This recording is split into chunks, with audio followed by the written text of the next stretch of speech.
ನಮಸ್ತೆ ಎಲ್ರಿಗೂ. ಇತ್ತೀಚಿನ ಕಾಲದಲ್ಲಿ ಎಲ್ಲ ಕಡೆ ಸ್ವಲ್ಪ ದಂಗೆ, ಕೊಲೆ, ಸುಲಿಗೆ ಎಲ್ಲ ತುಂಬ ಹೆಚ್ಚಾಗ್ತಾ ಇದೆ. ತುಂಬ ಬೇಸರ ಆಗುತ್ತೆ ನೋಡಿದ್ರೆ. ಹೊಡೆದಾಟ, ಬಡದಾಟ, ಆಸ್ತಿಗೆ ಜಗಳ, ಆಮೇಲೆ ದುಡ್ಡಿಗಾಗಿ ಕೊಲೆ, ಅಥವಾ ಸ್ಥಾನಮಾನಗಳಿಗೆ ಬೇಕಾಗುವಂಥ ಮೀಸಲಾತಿ ಬೇಕು ನಮಗೆ ಅಂತ ಎಲ್ಲ ಕಡೆ ಸ್ವಲ್ಪ ಜಗಳಗಳು. ಅದು ನಿಮಗೆ ಎಲ್ಲರಿಗೂ ಗೊತ್ತಿದೆ, ದಿನ ಬೆಳಗಾದರೆ ಪತ್ರಿಕೆಯಲ್ಲಿ ನೋಡ್ತೀವಿ ನಾವು. ಈ ಈ ಥರ ಸನ್ನಿವೇಶಗಳನ್ನು ನಾವು ಹೇಗೆ ಹದ್ಬಸ್ತಿಗೆ ತರ್ಬೋದು ಅಥವಾ ಹತೋಟಿಯಲ್ಲಿ ಇಟ್ಕೋಬೋದು ಅಂತ ಯೋಚನೆ ಮಾಡಿದ್ರೆ, ಬಹುಶಃ ನೈತಿಕ ನೆಲೆಗಟ್ಟಿನ ಆಧಾರದ ಮೇಲೆ ನಮಗೆ ಇದು ಪರಿಹರಿಸಬಹುದು ಅಂತ ಕಾಣುತ್ತೆ. ಯಾಕಂದರೆ ನಮಗೆ ಸಲ್ಲಬೇಕಾದುದು ಅಥವಾ ನಮ್ಮ ಅರ್ಹತೆಗೆ ತಕ್ಕಂತೆ ಸಲ್ಲಬೇಕಾಗಿದ್ದು ಸಲ್ಲಲಿ ಅಂತ ಹೇಳುವಂಥ ಒಂದು ವರ್ಗ ಪ್ರಾಚೀನ ಕಾಲದಲ್ಲಿತ್ತು. ನೈತಿಕತೆ, ಪ್ರಾಮಾಣಿಕತೆ, ಅಥವಾ ಜೀವನದಲ್ಲೊಂದು ನಿಷ್ಠೆ, ಅಥವಾ ಪರರ ಹಿತ ಅಂತೆಲ್ಲ ಏನು ತತ್ವಗಳಿತ್ತು ಅದು ಹಿಂದೆ ಇತ್ತು ಅಂತ ಕಾಣುತ್ತೆ. ಈಗ ಪರರಿಗೆ ಸೇರಿದ್ದು ಇಸ್ಕೊಳ್ತು ನನಗೆ ಸೇರಿದ್ದು ಅನ್ನೋ ಒಂದು ಮನೋಭಾವ ಬೆಳೀತಿರೋದ್ರಿಂದ, ಹೇಗಾದರೂ ಆಗಲಿ ನಾನು ಚೆನ್ನಾಗಿರಬೇಕು ಅನ್ನೋದ್ರಿಂದ ಈ ಥರ ಎಲ್ಲ ಸನ್ನಿವೇಶಗಳಾಗ್ತಿದೆಯೋ ಏನೋ. ಒಬ್ಬರ ಹಕ್ಕನ್ನು ಮತ್ತೊಬ್ಬರು ಕಿತ್ಕೊಂಡು ಏನೋ ಮಾಡುವಂಥದ್ದು, ಅರ್ಹತೆ ಇಲ್ಲದೆ ಬರುವಂಥದ್ದು ಬರಲಿ, ಸುಖವಾಗಿರೋಣ ಅಂತ. ಇದೆಲ್ಲ ಪೀಠಿಕೆ ಆಯಿತು ಅನ್ನಿ. ಒಂದು ಕತೆ ಇದೆ, ಗ್ರೈನ್ ಅಂತ. ನಾನು ಬಹಳ ಹಿಂದೆ ಓದಿದ್ದೊಂದು ಕತೆ ಇದೆ. ಒಂದು ಸಲ ಒಬ್ಬ ರಾಜ ಆಳ್ತಿದ್ದಂಥ ಒಂದು ಸನ್ನಿವೇಶದಲ್ಲಿ ಒಂದು ದೊಡ್ಡ ಗೋಧಿ ಕಾಳಂಥದ್ದು, ಒಂದು ದೊಡ್ಡ ಮೊಟ್ಟೆ ಅಂಥದ್ದು ಸಿಗುತ್ತಂತೆ. ಒಂದು ದೊಡ್ಡ ಮೊಟ್ಟೆ ಅಂತ ಸಿಗುತ್ತು. ಅದು ಏನು ಅಂತ ಯಾರಿಗೂ ಗೊತ್ತಾಗಲಿಲ್ಲ. ಅದು ನೋಡಿದ್ರೆ ಗೋಧಿ ಕಾಳಿನ ಬಣ್ಣ ಇತ್ತು. ರಾಜ ತನ್ನ ಮಂತ್ರಿಗಳಿಗೆಲ್ಲ ಹೇಳಿದಂತೆ, ಇದು ಎಂಥದ್ದು ಅಂತ ಯೋಚನೆ ಮಾಡಿ 1 ವಾರ ಟೈಮ್ ಕೊಡ್ತೀನಿ ಅಂತ. ಆಗ ಒಬ್ಬ ಹಿರಿಯ ಮಂತ್ರಿ ಹೇಳಿದಂತೆ, ಇದು ನಮ್ಮ ಕಾಲದಲ್ಲಂತೂ ಇಲ್ಲ, ಯಾರು ಹಿರಿಯರನ್ನು ಕೇಳಿದ್ರೆ ಗೊತ್ತಾಗುತ್ತೆ ಅಂತ ಹೇಳಿ ಹಿರಿಯರನ್ನೆಲ್ಲ ಆಸ್ಥಾನಕ್ಕೆ ಕರೆಸಿ ಏರ್ಪಾಡು ಮಾಡಿ ಮಹಾರಾಜರಿಂದ ಮಹಾರಾಜ ಕರೆಸಿದಂತೆ. ಒಬ್ಬ ಅತೀ ವಯಸ್ಸಾದ ಒಬ್ಬ ಮನುಷ್ಯ ಬಂದಂತೆ. ಅವನಿಗೊಂದು 95 ವರ್ಷ. ಕಣ್ಣು ಕಾಣ್ತಿರ್ಲಿಲ್ಲ, ಕಿವಿನೂ ಕೇಳ್ತಿರ್ಲಿಲ್ಲ, ನಡೆಯೋಕ್ಕೂ ಆಗ್ತಿರ್ಲಿಲ್ಲ. ಅಂಥ ಸನ್ನಿವೇಶದಲ್ಲಿ ಬಂದಾಗ ಅವನಿಗೆ ತೋರಿಸಿದಂತೆ ಈ ಮೊಟ್ಟೆ ಅಂತ ವಸ್ತುವನ್ನ.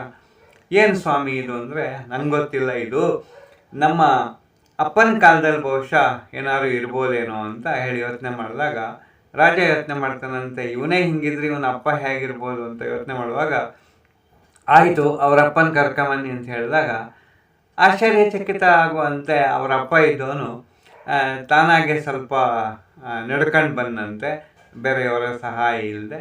ಸ್ವಲ್ಪ ಕಣ್ಣು ಕಾಣ್ತಿರ್ಲಿಲ್ಲ, ಕಿವಿನೂ ಕೇಳ್ತಿರ್ಲಿಲ್ಲ, ಸ್ವಲ್ಪ ಇವನಿಗಿಂತ ವಯಸ್ಸಾದವನಾಗಿದ್ರು ಸ್ವಲ್ಪ ಚೆನ್ನಾಗಿದ್ದ, ಬೇರೆಯವರ ಸಹಾಯ ಇಲ್ಲದೆ ಇರೋನಂಗಿದ್ದ. ಆವಾಗ ರಾಜ ಇವನನ್ನು ಕೇಳಿದಂತೆ, ಸ್ವಾಮಿ ಈ ಥರ ಕಾಳನ್ನು ನೋಡಿದ. ಇಲ್ಲ ಇಲ್ಲ, ನಂಗೆ ಗೊತ್ತಿಲ್ಲ, ನಮ್ಮಪ್ಪನ ಕಾಲದಲ್ಲಿ ಇರ್ಬೋದು ಇದು ಅಂದಾಗ ಅವನು ಸ್ವಲ್ಪ ಮಾತು ಸ್ಪಷ್ಟವಾಗಿತ್ತು, ಹೇಳಂಗಿತ್ತು. ರಾಜನಿಗೆ ಆಶ್ಚರ್ಯ ಆಯಿತು, ಇವನಪ್ಪ ಇನ್ನೂ ಬದುಕಿದಾನ ಅಂತ ಹೇಳಿದಾಗ ಇವರಪ್ಪನ ಕರೆದಂತೆ. ಇವರಪ್ಪ ಕರೆದಾಗ ಅವನೊಂದು ತುಂಬ ಸುಲಲಿತವಾಗಿ ನಡ್ಕೊಂಬಂದ. ಯಾರ ಸಹಾಯನೂ ಇಲ್ಲ, ಅವನಿಗೆ ಕಣ್ಣು ಕಾಣ್ತಿತ್ತು, ಕಿವಿನೂ ಕೇಳ್ತಿತ್ತು ಚೆನ್ನಾಗಿ.